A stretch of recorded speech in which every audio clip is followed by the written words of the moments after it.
Good afternoon.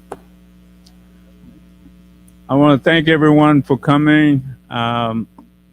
This has been a process that we've been at for a minute, and from the beginning, we said we wanted to make this a community project. So we are to this point where we have, and I'm not going to take everybody's thunder here, but we do have Mr. Warren, who's a sculptor, and you've seen some of his work, and so you get to vote on that. It's 1, 2, and 3. There are little stickers out there, and you can vote on which one you like the best. But I would advise before you vote, hear the presentation, because every inch of the drawing has a meaning to the U.S. colored troops, and so listening to that before you vote will make you a little bit more informed on your decision. So before we get started, I'd like to have a prayer from Dr. Berms. All right, thank you, Mr. Chairman. Let us bow. Heavenly Father, we thank you for this event, for this opportunity to meet with the public, and we thank you for the chance that we have to share ideas, thoughts, and questions with the presenters. Lord, we're grateful that you have directed us to Mr. Warren, his family, and his team. We thank you for the resources and the gifts that you have given them. We see it as a calling. And we're grateful, O Lord, that we have people in this community who share the dream and the vision that we have for this important project. We ask that you would give us clarity tonight, that you would bless the presenters, and that you would inspire all of us who are looking and listening. And may we make informed judgment, opinions, thoughts. May we be informed in all that we do. We ask for your blessings on this event in Jesus' name. Amen. Thank you, Roscoe. Again, we want everyone to participate, ask questions. We have all of our committee chairs up here, so we should be able to answer whatever it is that you're concerned about. To be able to get started here, I would like to introduce my Vice President of the U.S. Colored Troops. And I was going to say a couple of things about him, but I don't know. I don't know if I want to do that. But this is Mr. Berms, and he is the Executive Director of the Historic Natchez Foundation. And everybody here pretty much know what that is. He's very active. And so what I'm going to do is turn it over to him. He will introduce the other committee members, and then we'll get this show on the road. All right, thank you, Robert. As Robert mentioned, all of our subcommittee chairs are here tonight, so I will introduce them. We have our History and Research Subcommittee Chair, Deborah Fontaine, here. She is a scholar, genealogist, and historian for more than 30 years and has been very, very active on the committee. We have our Site Subcommittee Chair, who is Devin Heath. He's the Executive Director of Visit Natchez. We have our Finance and Fundraising Subcommittee Chair, which is Robert Purnell, pulling double duty, also chairing that for us. We have the chair of our Marketing and PR Subcommittee, Roscoe Barnes, who is the Cultural Heritage Tourism Manager at Visit Natchez. And then we also have the chair of our Monument Design Subcommittee, and that is Lance Harris, and he is the director of the Grand Village of Natchez Indians, and he is going to introduce our design team who's going to make our presentation tonight. Thank you, Carter. And let me also say thank you to the other subcommittee chairs and Chairman Purnell for this exciting project for Natchez. I'll give Dustin a second to calm my voice down a little bit. I'm going to give you a little bit of background about the work that the subcommittee has been doing. before I introduce Mr. Warren and his team. As many of you know, this project and committee got started last May, and it's been a very active committee. It's worked very hard over the last going on year and a half now. Devin did a fantastic job of getting the site in the process and a site selected that was approved by the city. Robert's done a great job of raising some money to get us where we're at. Roscoe has done a fantastic job promoting all the work that the committee's been doing. And Ms. Fontaine has brought together a wealth of knowledge and information that's proven critical to this process as we move forward.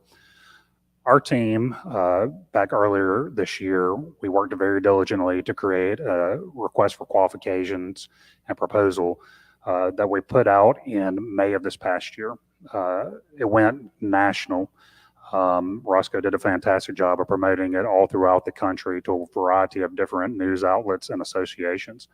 We ended up getting 10 responses to this all across the country, East Coast to West Coast, Deep South to the Midwest, really some outstanding candidates.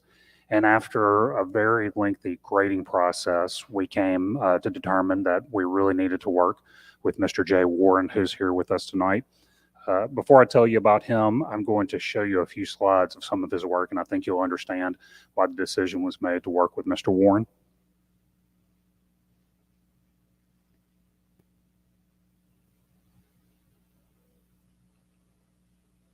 The down area.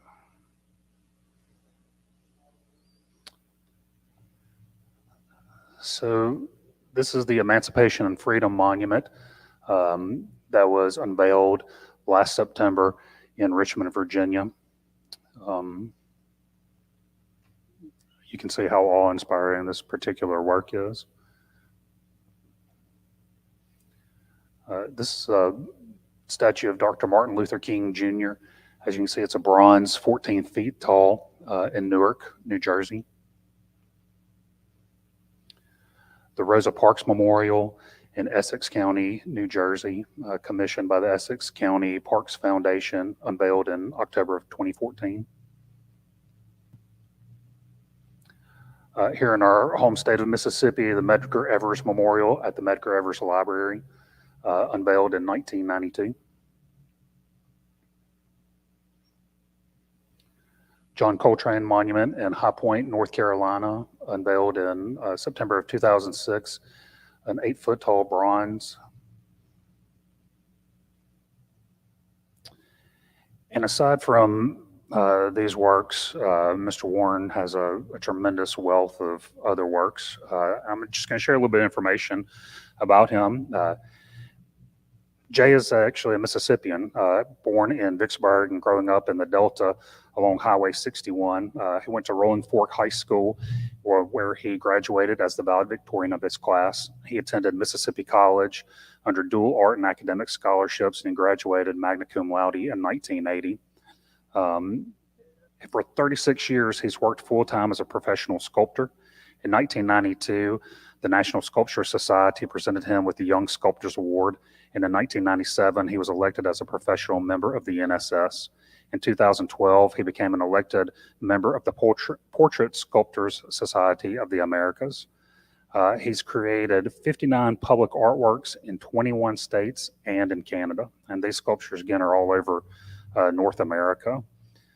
He does a wide variety of different works, many portrait bronzes from civil rights figure Medgar Evers, Rosa Parks, and John Lewis, to jazz legend John Coltrane, Supreme Court Justice William Brennan, Lakota Sioux Chief Frank Foolscrow, and many others.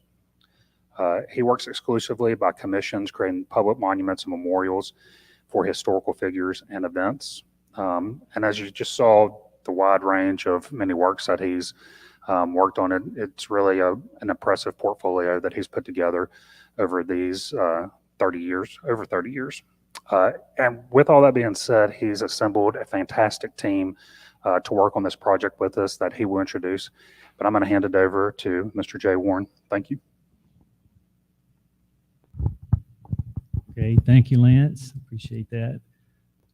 My team is Ms. Brantley Snipes here. She's from Greenwood, Mississippi. She's a landscape architect, and she's worked on the Can't hear me? Better? Okay, sorry. Okay, Brantley Snipes, landscape architect. She's going to design all the landscaping at the site where the monument will go, where the bronze statues will go. And also on our team is Mr. Jerry Hill, who is sitting over there trying to, not be noticed. The way I found my team is I called architects in Natchez because I wanted to work with someone local. I called around and around. Everybody in this town is so busy, but Miss Amelia Salmon is sitting right there. She recommended Jerry because he does great work. He does the renderings and three-dimensional models of the sites that architects like Brantley designs. And then Jerry recommended Brantley, and we have really kind of hit it off. We work very well together, and I'm so happy I've got somebody on the ground here in Mississippi to work with. I've worked with, across the country with someone before as a landscape architect, and that was in Richmond to do the Emancipation Monument you saw as the first slide. I worked with a local landscape architect there. So this is something it's not new to me. I'm used to doing it, and it's going to run really smooth. So far, it's just been great. So we're ready to start looking at the designs? Okay, let's go for it.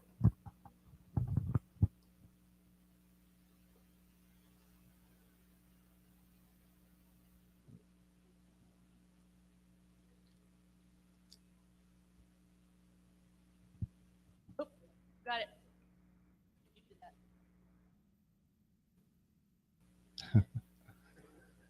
Anticipation. I know. Surprise. Okay, here we have the designs for the statues. It's the central part of the monument. And I wanted to represent in this piece all three of the kinds of soldiers who served in Natchez, who signed up in Natchez. So on the one, number A on the left, well, all three of them have the same figures. They have a U.S. Colored Troops infantry soldier, U.S. Colored Troops heavy artillery, and a U.S. Navy sailor. There's a little bit of difference in these two compositions. I tried to have it so when you're approaching the site, these figures are faced directly south as you would approach the site, and the soldier in the center is looking straight at you. The sailor to his right is looking off toward the river. There you go. And the heavy artillery gentleman on the right is looking off to the right. What I did was research all of the uniforms and equipment for each of these three types of soldier. And so I purchased that equipment, reproductions of that equipment and the uniforms. And I got models in my studio, and I posed them in many different poses to see which ones would work right for this site. And for this site, I think these compositions work very well with the soldier's face. If you walk around the piece, you'll be looking at a soldier's face from almost any direction, but they're facing south so that the sun passes across the piece during the course of the day. And you always have the front of the piece sunlit.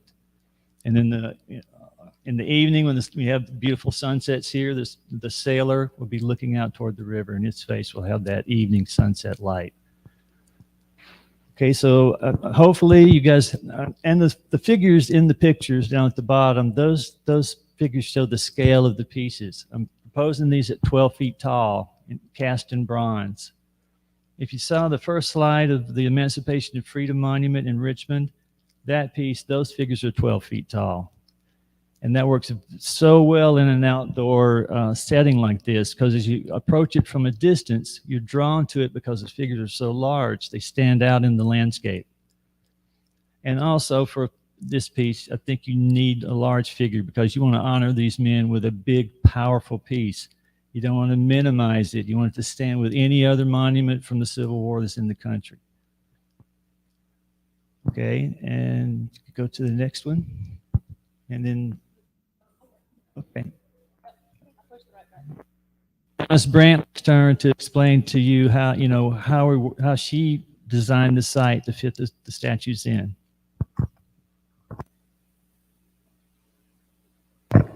And I'm gonna move around, so I can't sit too still. I'm gonna come over here. So for those of y'all that may or may not know, the site is on the corner of Madison and North Broad. And so what we did on some initial analysis was we took into concept the low flat-lying area, and we drew some site definition lines. There's some drainage, on-site drainage that's been here. So we made sure that we stayed inside of the drainage so that we weren't having to manipulate the site too much and spend too much money on grading and drainage, because that's already been done for us on this site. You can see up to the top, the historic path to the site was down Learned's Mill Road. Got it right? And then of course, Fort McPherson was up here. So the soldiers would walk up to here, and this is where they would have the military training up here. One thing that we did kind of notice, just when you start, there's a few challenges that are going to come with a great site.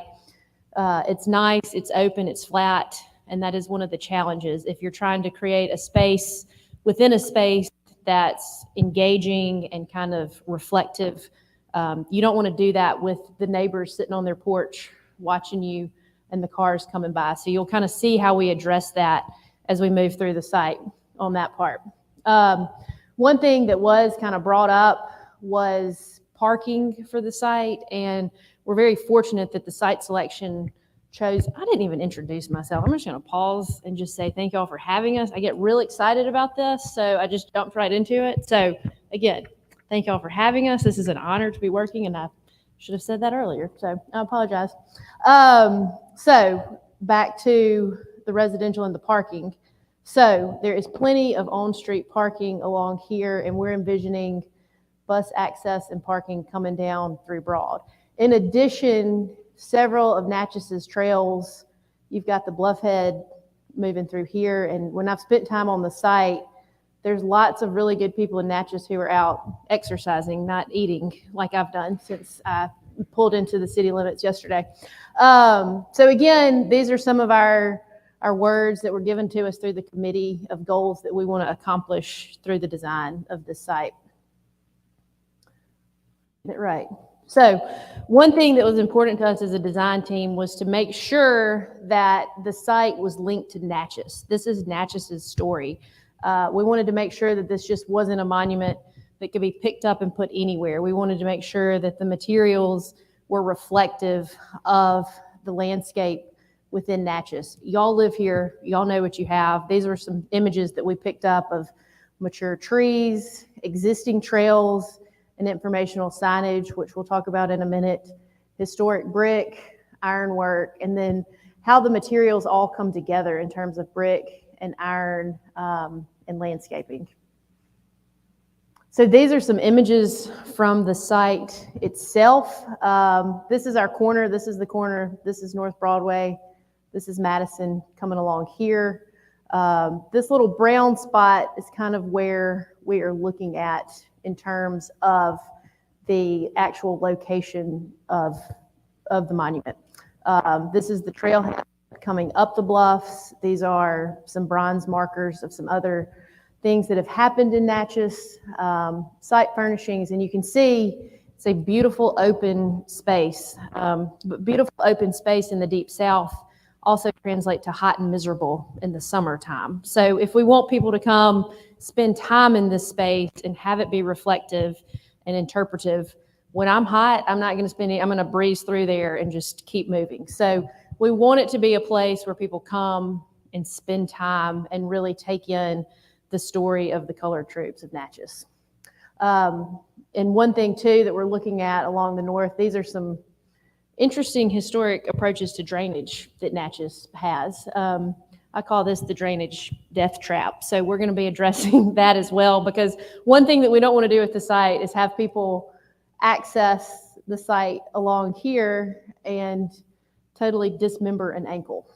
So we met with the concert promoter group yesterday. These were some images that were given to us as part of the analysis. This site is massive, and just to give y'all kind of some context of where we land, Hank Williams' bus, which was right here, this is our site. So when we zoom in, you're going to think we're taking up a lot more of the site than we are. But in overall context of the bluff, we are coming in right here on this corner, which is very serendipitous because it would be great to have our monument facing south as part of these festivals and events so that everybody has kind of a first row seat into the monuments and the modern concerts that are happening with the community. So we are going to present 3 concepts tonight. It's my philosophy as a landscape architect to not come in here and tell you as a community what you need. We've gotten wonderful information from the committee. We've spent time here, and we want to take that and make recommendations, and then you come back and tell us which one speaks to you the most, and that's kind of how we perceive moving forward. So I'm going to walk you through the 3 concepts that we have. Then we will ask questions. We can flip back and forth, and then we invite you back out into the lobby when we finish this presentation to kind of make notes, grab a Post-it, write 1, 2, and 3, rank which one that you like, which one speaks to you, ask us questions, give us some feedback. This is your project. We are doing this for you, and we really want your feedback on our next steps forward with this project. So concept A is what we're calling the 6 regiments. As y'all know, there were 6 regiments of the U.S. colored troops within Natchez, and what we've done is we've placed the monument kind of in this central location, that lovely brown spot that I showed y'all in that photo. And then we've got 6 different paths coming into the monument from different sides, from Madison and North Broad. Not only is it the 6 regiments of the Army, it's also a ranking patch within the Navy. Is the design of this is kind of symbolic to kind of recognize the naval influence that was also part of the colored troops. Berms, so, going back to the fact that we'll have neighbors right here, we're on a busy corner. The earthwork that we'll be doing is implementing kind of raised berms. And when I say raised berms, it's a low little grassy hill. It's a mini hill. We're going to call it a mini hill. So make sure everybody's kind of aware of landscape terms. So it is no more than 4 feet high. It's more of a hip high, and you'll see how we're going to kind of utilize that with our nameplates coming in. And what that does is it's designed to give you some site context, to kind of give you some division from the busyness of the road and create that space within a space that you can feel like you have come into a location to experience the story of the colored troops. This would be a plaza area right here, and you'll see the nameplates will wrap around. As Jay pointed out earlier, the soldier statue will be focused this way. So as you approach, you come in and you are looking at that center troop within the monument.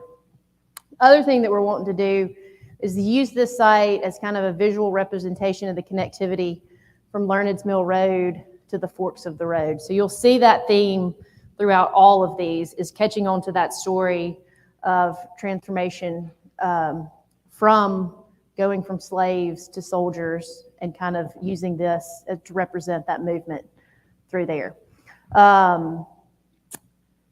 Again, these would be taller evergreens. These would be shade trees. We don't know exactly what tree we're going to use. We would love to use something, of course, native to the Natchez area to be reflective of that. These would be taller evergreens. Again, we really need to kind of buffer this corner. These are our existing crepe myrtles along the sidewalk now, right there. Wrong way.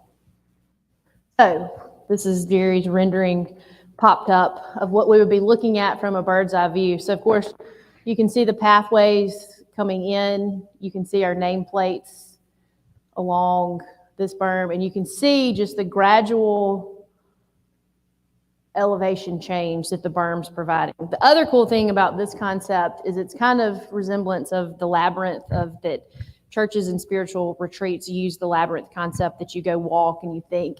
And so we've got that you can kind of move and meander throughout the space, and you can experience it from different directions as you traverse it.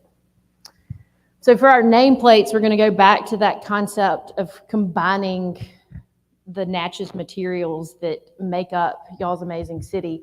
It would be a combination of brick. These would be aluminum laser cut plates with the names. They would be backlit with LED lighting.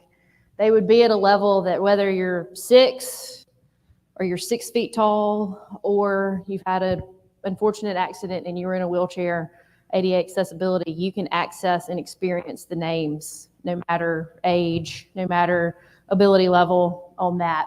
And then it would be connected, sorry y'all, back to the wall with some classic ironwork like that. So you can see that we would be getting all, Jay, what's our magic number? 8,554?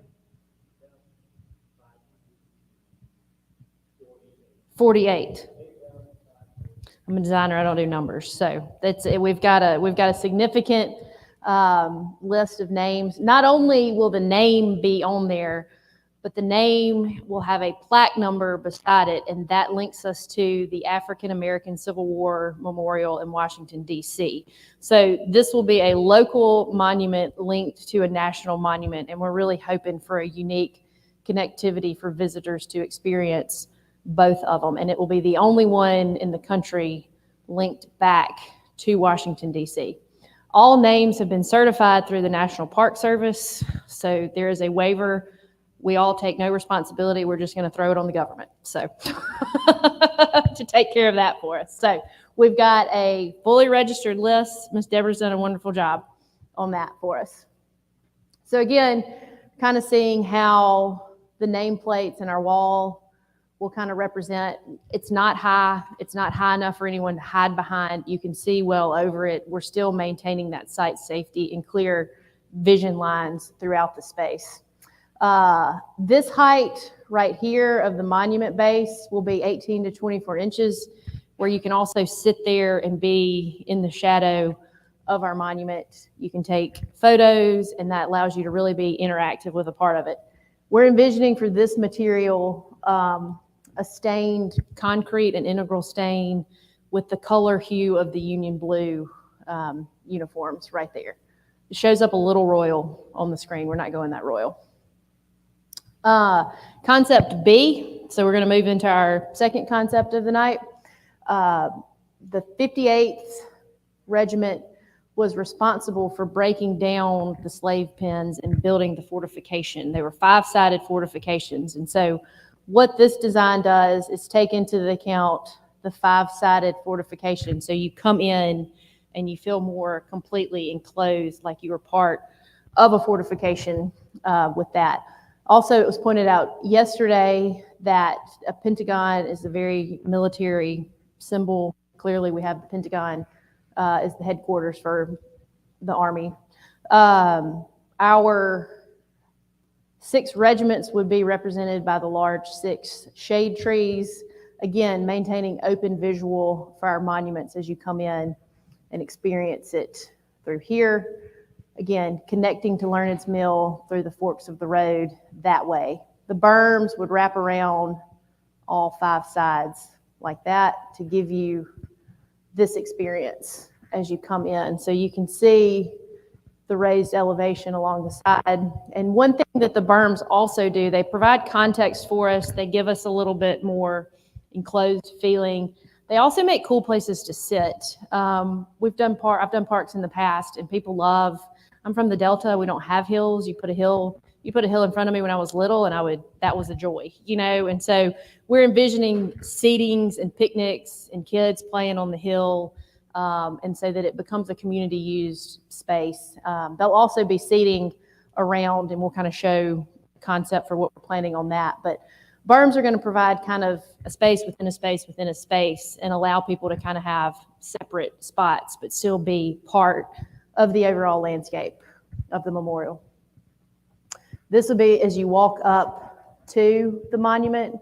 Again, you can kind of see how our berms just kind of trail off that way. We're doing very minimal landscaping, landscape beds. This is a low maintenance site. This is open visibility. We're doing a lot with grass, trees, and an occasional shrub if we need to kind of come in and welcome the entrance to the site. And this would be an up close of kind of what the LED nameplates would look like kind of in the early twilight evening hours. And concept C is what we're calling the winding river. Of course, we're on the banks of the Mississippi, and this would kind of play into that this was a huge part of the story, and this is kind of a gradual path that kind of moves us from a north-south throughout the site like that, with a little offset right here with the berms. We're offsetting from our corner a little bit more with this one. The 6 regiments could be representative through different brick paving patterns along the path. And so this is more of a linear movement throughout the site. And it would look like something like this from our bird's eye perspective. So you can see the nameplates along this wall. You can see how benches and trash cans would kind of be incorporated. And then we also, Jerry had the idea of maybe incorporating some of the iconic words that we want to be associated with this of, you know, freedom, solidarity, and honor could be set within the. All of these tinier details will be determined as we go. Again, tonight, we're going for an overall concept that we want to move forward, and then we will drill down more and more into details and materials as we go along in our process. Again, the entry into the site, see how you could experience the soldiers as you walk up, as you experience the berms, gives you kind of a second spot. And again, the height ratio, you can see children, you can see the gravity of what a 12-foot statue looks like with our visitors on there. And so the name would be, what we're envisioning for that is engraved. What they did at the National Lynching Museum in Montgomery, Alabama, was they were etched into steel. We're proposing doing it more of an aluminum for a cleaner look along that, but it allows you to kind of, you can feel, you can do rubbings, you can really kind of capture the name and experience. Another idea that we've kind of been toying with is, instead of having to maintain an actual American flag, it was important for the committee to have the American flag as part of it, and flags are great. Flags also wear and tear out fairly quickly and require more maintenance than you would imagine. And again, we're trying to think low maintenance and more of a just, you can come enjoy it, not worry about anything that might be happening. And so maybe looking at incorporating the American flag as part of the bench designs like that. So that's what that is. These would be some site details on that. And with that, we will open the floor to questions or comments and kind of go from there. Do y'all have anything to add? Did I miss anything? Talk about lighting in each of the three. Sure, absolutely. So,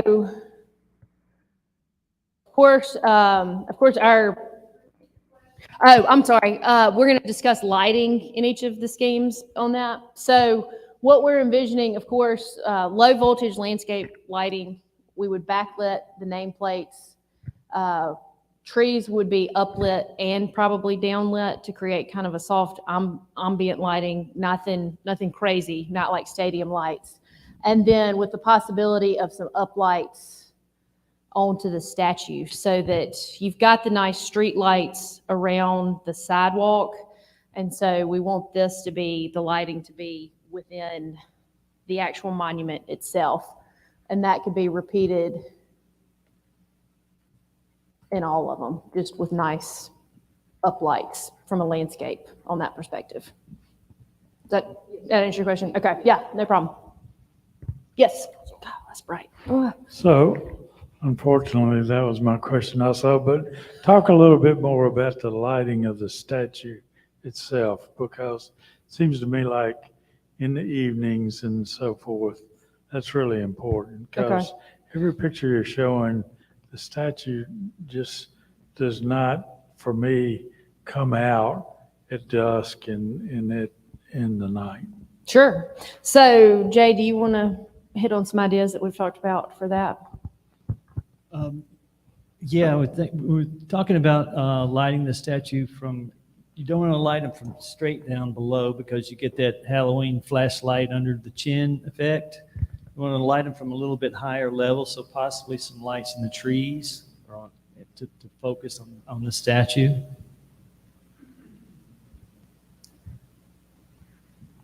Okay, anybody else? I don't use a mic. I can talk about it, but I'll use a mic. Okay. Well, first, this is amazing. I think this is really beautiful and great. Thank you. Just amazing. So thank you guys for your hard work and your intentionality and considering things that would be important to us as a community. My name is Joe Smith, by the way. I have a couple of concerns. One is around the seating, just because I'm imagining like church groups and, elderly people coming.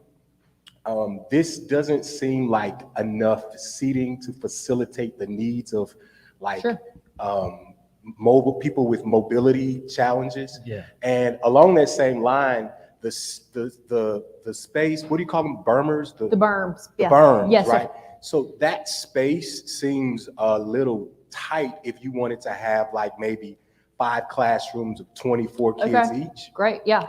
And I'm envisioning it as a place where we will have programming. So if we wanted to have the monument as a backdrop to maybe the people in this room, right? We want enough space to be able to add chairs so that people could comfortably sit there for programming. But just, Great point. No, that's great. I appreciate that. And that's something we can totally take into consideration. I think we were more on individual visitors and kind of maybe went down that rabbit hole a little bit too soon, but we can absolutely take that into consideration. So the other thing with the seats is that for some people are going to come and it's going to be highly emotional for them. Mm-hmm. They'll be remembering people that are no longer here. Sure. And so I think that the seating also, like where you have the names going around the edge, I don't know if there's a way to like work benches into that. So like if this is my great grandfather's spot, like I have a space maybe to kind of like be there in that moment with that. I think that, I just think that's important to some I agree. people. No, I appreciate that. And I think that's something we're taking notes and recording all of this. We'll definitely take that. That's what we're here for, is that type of feedback. And we'll take that into our next considerations. And that's there's so much importance on, what we do with these benches. And, I think a custom approach to the bench and where we place those is kind of our next iteration to really get into there and figure out, how you experience this space that we've created. So great points. Thank you. I appreciate that. Oh, I think we got one in the back. Great designs. Thank you. Beautiful. Concept 1 is really my favorite. And I was making a comment also about the seating, because I don't think in concept A you have any seating at all. That's it. Yeah. No, we've only showed benches in one because we didn't want to get too far down exactly of like where each bench was going to go. We really wanted to get kind of an overall feel, but we will definitely be working on that in our next iteration. Right. And what I thought I had in terms of you talked about the classes, people gathering out there, is maybe you could consider doing something like steps. Great. Circular steps. Okay. That you can get a lot of people sitting like an amphitheater Okay. type thing on the opposite side of the plaques. And another thought too is you symbolically representing 6 different regiments with each sidewalk. Do you designate a sidewalk as Regiment 1 to Regiment 2 as Regiment 3? Not necessarily. No, sir. It's more of just there's 6. And what we would do, and I'm sorry, I didn't hit on this. Yeah. That would be explained. So the interactive part of what we're looking at is having QR codes as part of this. And that would be part of the experience of scanning the code and learning the story of why we have 6 sidewalks there. And so instead of literally saying you're coming along the 58th Regiment sidewalk, it's I'm walking down here, but there's another one over there, and why are there 6? And there's a QR code right here, and then using those to also tell stories. We talked about this earlier today of the women and the children that were also part of this story, and how this story relates to other stories throughout Natchez, and that would be used as kind of a QR code as we move through. So we'll explain our reasons and why there's an importance with Okay. that. Yes, sir. Okay. But All great right. point. Thank you. All Yeah, right, thank you. Oh, Mary Jane, I'm sorry. sorry. I'll be with you. We've got a couple of, You'll be next, Mary Jane. I can just come to y'all. We can do a whole talk show thing. I can be Ricky Lake up here. It's fine. I 100% support the monument. 100% oppose where it's gonna be. Okay, Because for two reasons, I'm on the preservation board. sure. We voted down a 1 foot square location because it's basically a landmark. The next one that comes along, the little monument had nothing to do with the bluff. And now we're going to get something that, let's say, 1,200 square foot, right? Look at it and tell me, how many square feet are we looking at? It's, what did we say? It's gonna be a lot, okay? Sure. It's gonna be over a square foot. Sure. And, It's gonna be a little bit bigger than a square foot. And- Yeah, and we're the- gonna do that just with like, one other thing Right. is that, you're gonna build it on top of a Spanish government house, okay, which means somebody's gonna have to do archaeology. we've talked Because about on the that. 17 money maps, it's there. Sure. And there's no archaeology been there. Archaeology was done where the pecan factory was. Okay. And my last thing would be, is anybody here on Kirkman Street? They're all complaining on Kirkman Street. Now, this is for the city of Natchez. Okay. You have a Dempsey dumpster street in Natchez. Monroe Street is a Dempsey dumpster street. It's it was one of the original streets of Natchez. It's Okay. It's right next to Madison. Okay. And if it were opened up, it would take a lot of the pressure off of the other streets. You have Franklin, Main Street goes to the bluff, Jefferson Street goes to the bluff, and Madison Street goes to the bluff. That's pretty much it. Okay. Right. So my suggestion to the city, they have that easement next to the movie studio. There's a railroad easement. Okay. They could open that up to Broadway, and it would be a lot of stress taken off. But yeah, I just don't like the location. Other than that, Sure. fine. Thank Makes you. sense. Thank you.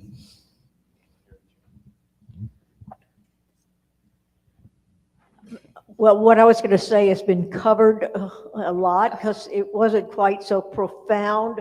I was just a little concerned working as a tour guide, and I live right there on the bluff, so I'm on the bluff. Sure. I think it needs places for people to sit down. Okay. Got It could be benches that are built into it, Mhm. but I know that people come down there to walk, and the benches along the walkway are always occupied. They are. And that's just the consideration is it needs seating Okay. so that people can sit because they're tired, but also if they want to meditate, if they want to Right. think about it. Sure. And because Absolutely. at different times of the day, they're going to be different moods in the people who come. Right. So that's all I was going to say. We think that the walkers are going to be kind of pleased with us because we've cut off this corner, so it's going to be a quicker. If you're feeling lazy, you can just kind of cut through the corner.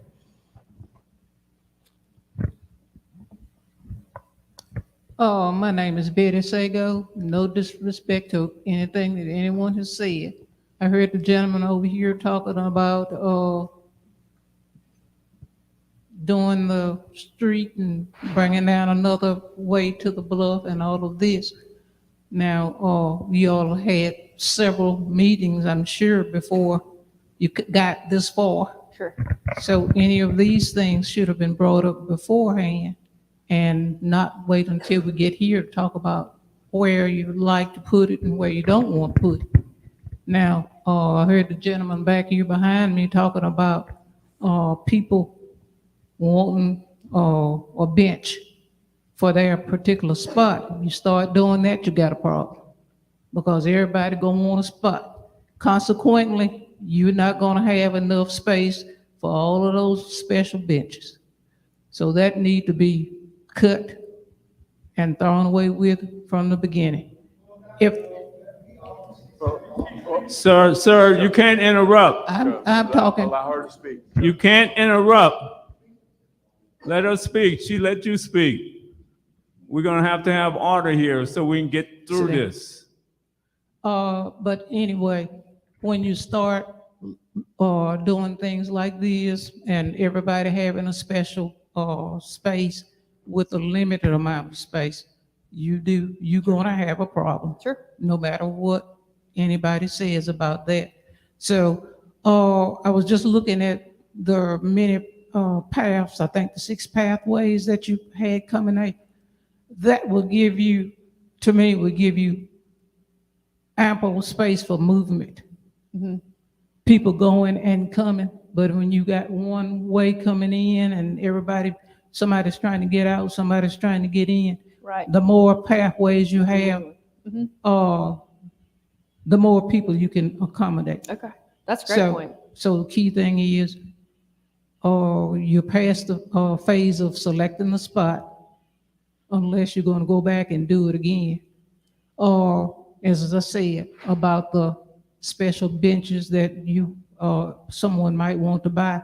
Now, if you want to buy a special bench for somebody and put it somewhere around the way where that person can sit, hey, that would be fine, but just putting it right there near where that person's name is, you don't find that in any monuments. I've been to Washington, D.C., saw many of the monuments, and I didn't see any special benches there. Right. So the key thing is, you got to be realistic about what you're doing. Well, and I think a key point that we're going to take from this is benches available for everyone. I don't think not necessarily for any particular person, but enough to accommodate everyone. And so that's what we will take that into our next round. But thank you for those points. Excellent presentation, Brantley. Thank you. I may have missed this, but Okay. is there going to be a plaque or a marker or something that tells you the general? No, we're just going to let information? people guess what they're here to see. I didn't hear that part. That's a great point. And that came up at an earlier meeting. So what we will intend to do is we will have signage kind of representative of other trail signage throughout Natchez as you come into the site to kind of tie that in. And then the other concept that was floated around today was that wrapping around the base, it would say the United States Colored Troops of Natchez Monument. And we would take that around cast bronze kind of set into the concrete right there. So you could understand that. But you'll have a welcome sign. You go back to my analysis board, you can see that we pulled some Natchez Trail signs of what that could look like as you come into the space that way. Great point. Yes, ma'am.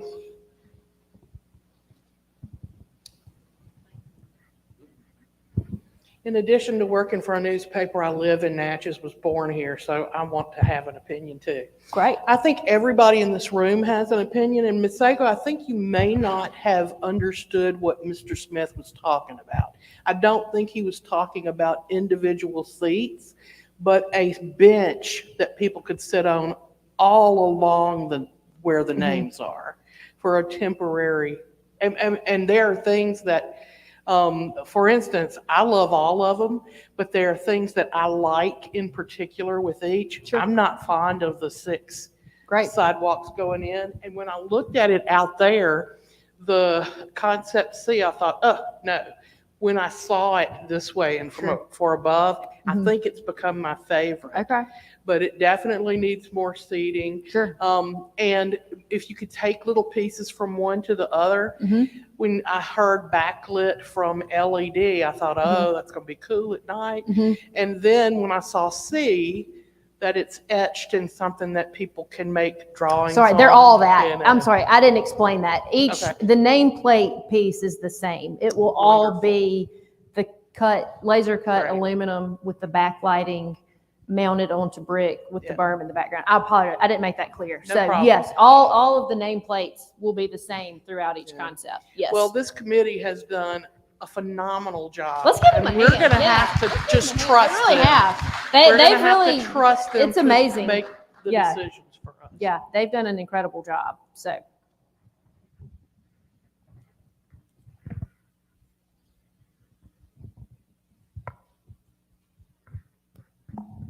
I don't think that I misunderstood what Mr. Smith said when he said putting benches near their special person. Now, unless that special person is on a north side or south side or whatever side it would be. But he said putting the bench near their special person. So if it's near their special person, it would have to be somewhere near the nameplate.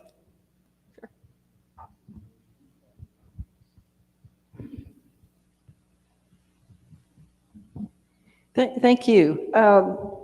Jay, can you add a few more comments about how the surface finish on the sculpture itself would read or feel or look like? Okay, sure. Because the photographs do make them look a little flat, Yeah. but that's just the photograph. Yeah, that's just it's just the initial design phase.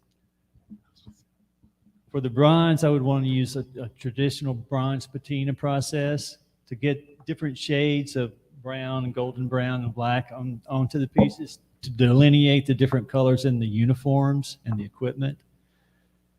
But for this piece, I wouldn't want to try to go into any kind of color because it fades quickly. It's very hard to maintain. But this particular patina is traditional. Been doing it for hundreds of years. It's you know, it stays the same color for a very long time if you just, with the most simple maintenance.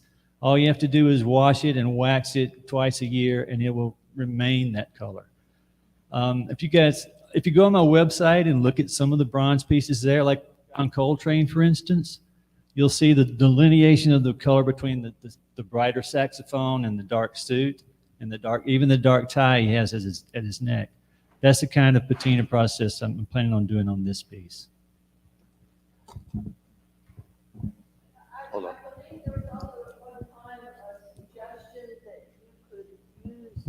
The faces of actual soldiers who.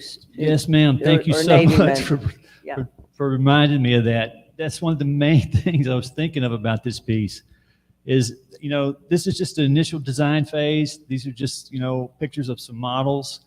What I want to use for the faces on this are faces of descendants of the Natchez U.S. colored troops. So I want to look for young men who are descendants who want to pose for one or have their face on one of these statues.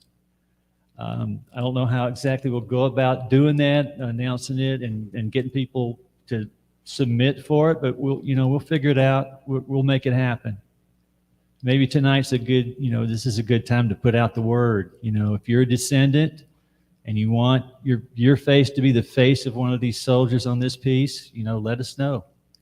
And if we get a lot of people, many people want their faces on, then we'll put the faces in front of the public and let them vote on which one of those descendants' faces they like the best to go on the statues.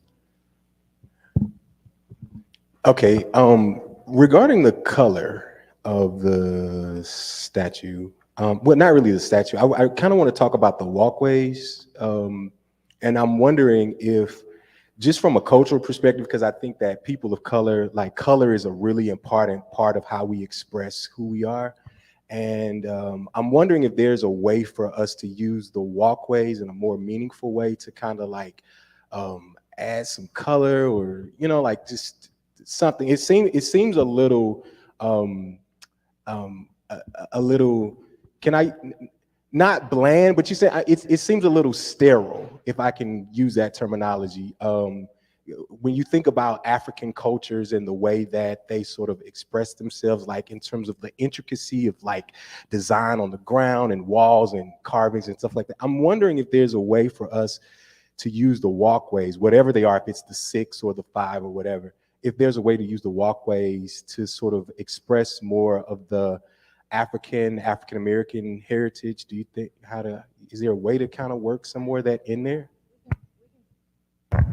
Definitely take a look at that. There's lots of options. This is, you know, these are we haven't gotten down into materials, but there's tons of different paving patterns and concrete stains, and there's lots of different, that's a great point. We can definitely look at that. There are many of options for that. So we just didn't quite get that far in detailing for tonight. So Okay, I have several questions. I'm not terribly technologically adept. So where do you envision these, whatever that you use your phone to? The QR codes. The QR Yes, ma'am. code. Where, how are they placed and where are they? That's one question. Okay. The other question is, how do you get trees that big? I mean, are we going to be starting with 6 foot tall trees in That's a 25 years? conversation. I mean, That's I what don't know. we're gonna raise a lot of money and we're gonna bring in full size trees and we're just Okay. gonna do the thing right. So Well, that's I what we're mean, gonna do. You know, I know how long my trees take to grow. Right. And the other thing is there any way to put all 3 concepts on the screen at one time so you can kind of compare them? Well, Or is we've got it it's on the table. outside? Yes, ma'am. We've got, That- and so that's what, I'll get to that in a minute. And Okay. you can look at them all that way. Thank So you. the QR codes, we hadn't quite gotten there yet. They'll either be separate signage within or they will be part of the nameplates within there. So, and it looks like a little barcode and you've seen them around and you take your phone and it snaps it and it links it to the website and the story. And so we'll get to that exactly where those line, but they'll be either kind of integrated with the nameplates or have separate signage either along the walkways as you kind of come in and move through the path. I think, we'll have a main sign at the entrance to the memorial, to the monument, stating what it is, the Natchez U.S. Colored Troops Monument. And we can have those QR codes listed on that sign. So right there, you can scan, or if you go into the monument and you're curious about something, then you can, when you're leaving, you can scan the code. And you can put ones on there that can lead you to all the different trails, all the different sites in Natchez, to bring the whole thing together. To the gentleman right there, you was saying that you get the maintenance of it. You say you could just put a little wax on it. Now with the sun turns it, would it come back the same color if you polish it out? Yeah, you kind of turn the sun. You won't have to polish it. All you have to do is wash it with some mild soap, let it dry, and it just needs to be, a fairly warm day. Let it, like I always tell my clients, probably in the spring and fall is the best time to do it, like early spring and fall before it starts to get too cold. Right. Because you want the bronze surface a little bit warm from the sun when you put the wax on. Okay. I give everybody that I work for it's like a one-sheet maintenance schedule. It's very simple. And these are tall pieces, so the hardest part of it is you'd probably have to have a scissor lift or something to drive in there to reach the high parts of the piece.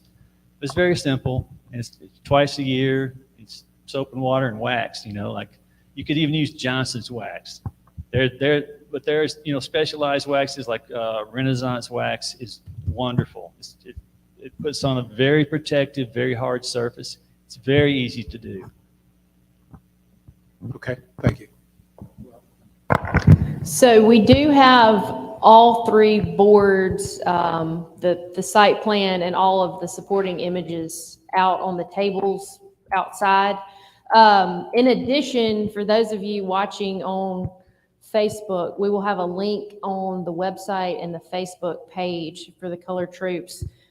It's a concept board and it's an online version of what we're doing in person. So if you can't make it tonight or you've got friends or family from afar that might want to have some input into this, it's a online kind of board and you can pop in and make comments and stuff, and we'll be kind of taking note of that. So out there, y'all will find, like I said, all 3 boards. There's Post-it notes.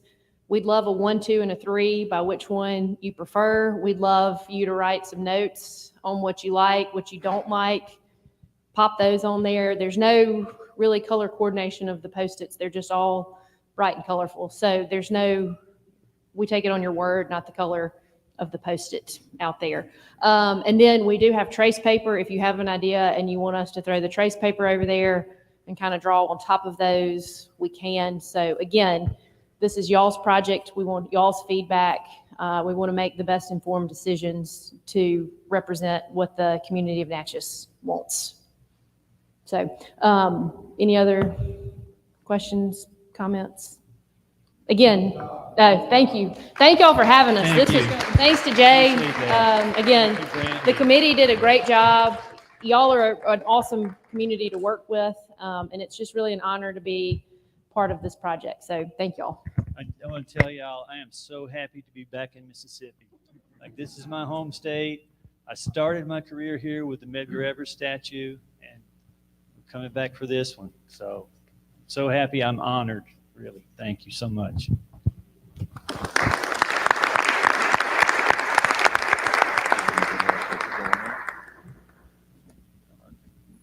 So we will, we're going to break, but we encourage you to go out and use the stickums and which one you prefer. If there's any questions, we do have a website, and Dr. Barnes here will, why don't you say a little bit about the website and what we have going in terms of technology. Sure. First of all, if you are on Facebook, we do have a Facebook page. You can just look up Natchez U.S. Colored Troops Monument Committee. You'll find the group, and we post updates on a regular basis or as often as we can. If you're on some of the other social media platforms and you're looking for us, you can use the hashtag Natchez USCT or hashtag Natchez Colored Troops. If you use that hashtag, you can find us on LinkedIn, on Twitter, on Instagram, and on Tumblr, all on the major social media platforms. Or you can go directly to our website, Natchez, and I've almost forgotten, my mind just went blank. Natchez USCT Monument.com. I think I remembered it. Okay. Natchez USCT Monument.com. You can go there for information, background information on the project, and you can also go there to make a donation. You can make a donation online, or you can make a donation by regular mail. Do we have any questions or comments? Okay. Would anyone up here want to make a statement, Ms. Fontaine or Mr. Heath? Roscoe, can you bring the mic around?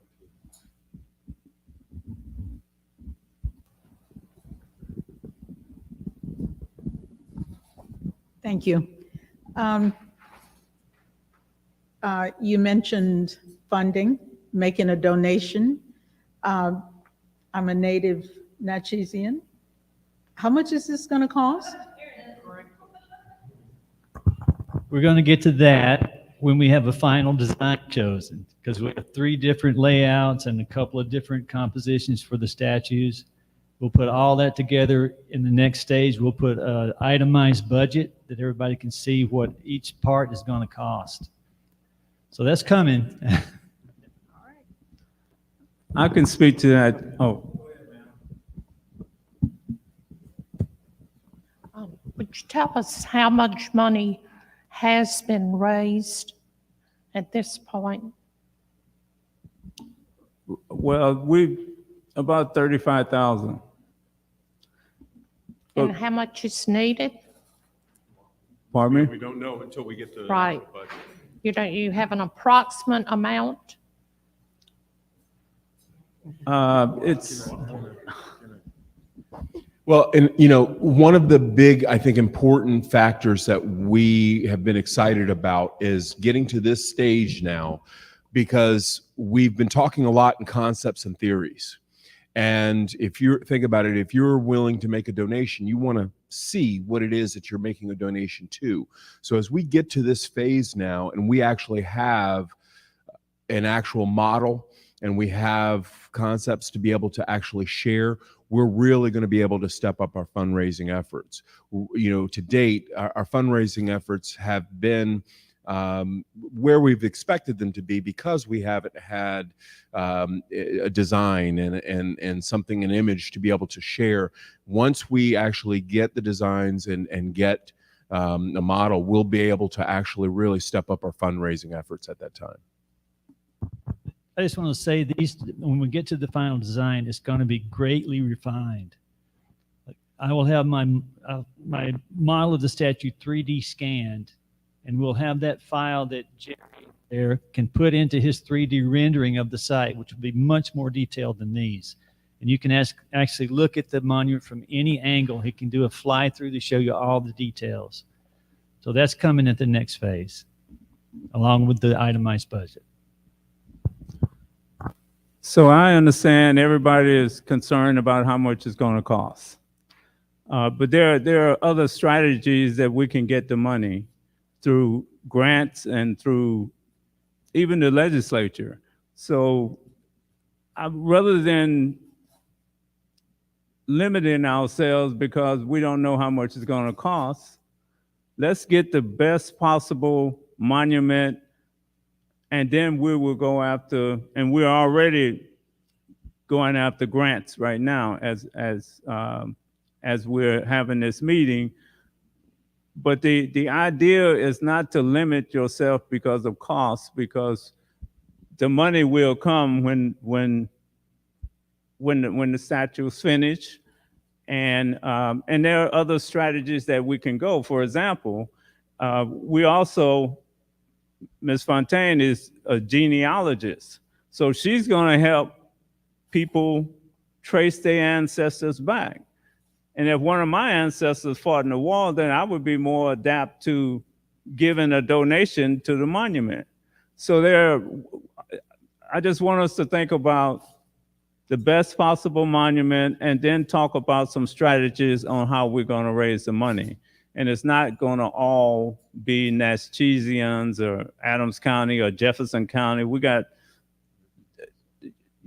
all of Mississippi, but there's a lot of folks that fought during the Civil War that are not necessarily in Adams County. So the more Dr. Berms put out feelers out there about what's going on, we think it'll come. And I think Mr. Heath is correct. Once we have something we can show, then the fundraising should increase. But I don't want us to think about, well, it's going to cost too much, so you're going to limit the possibilities of what this is going to look like. And the old adage, build it, they will come. So I'm saying build it, they will fund it. Any other questions? Any questions from the dais? Well, I want to thank everyone for coming, and I realize that this is afternoon, and we want to hear from you. And I thank everyone for coming out, expressing their opinions, looking at the various models, and this will continue. We're not. I don't even think we're halfway there yet. So as they refine it and refine it, we'll have another meeting to talk about it, and then we should have a better sense of where we are on the fundraising at that time. Any other questions? Any other questions? Again, thank you.